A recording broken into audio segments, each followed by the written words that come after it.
صحابی رسول ہے نا، برشا مارا کافر نے، کہنے کہ فزت ورب الکعبہ، رب کے کعبہ کی قسم میں تو کامیاب ہو گیا۔ کافر دیکھنے لگا جسم سے فوارہ نکل خون کا، زندگی کی بازی ہار رہا ہے، یہ کون سی کامیابی ہے؟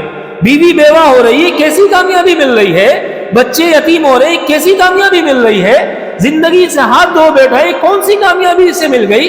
کاروبار چھوٹ گیا، کیسی کامیابی مل گئی؟ سب کچھ دنیا اس کی ڈوب رہی ہے، ختم ہو رہی ہے، پھر بھی کہتے ہیں رب کعبہ کی قسم میں کامیاب ہو گیا۔ یہ کیسی کامیابی ملی اسے؟ دنیا کے مورچوں کی کامیابی، اس پر میرے نسل پہ کامیابی اور ناکامی کی مہر نہیں لگائی جائے گی۔ میں نظریاتی سرحد پہ کامیاب ہو گیا، نظریاتی سرحد پر فتحیاب ہونے کی وجہ سے میری نسل کے لیے کامیابی کی مہر اللہ کی طرف سے لگا دی گئی۔ اس لیے رب کعبہ کی قسم، تیری آنکھ دیکھ رہی کہ میں ناکام ہو گیا، تیرا دماغ سوچ رہا ہے کہ میں ناکام ہو گیا، تیرا دل فیصلہ کر رہا ہے کہ میں ناکام ہو گیا، تم جیسے لوگ دیکھنے والے یہ تصور کر رہے ہو کہ مجھے ناکامی مل گئی، لیکن رب کعبہ کی قسم مجھ جیسا کامیاب انسان دھرتی پہ کوئی نہیں۔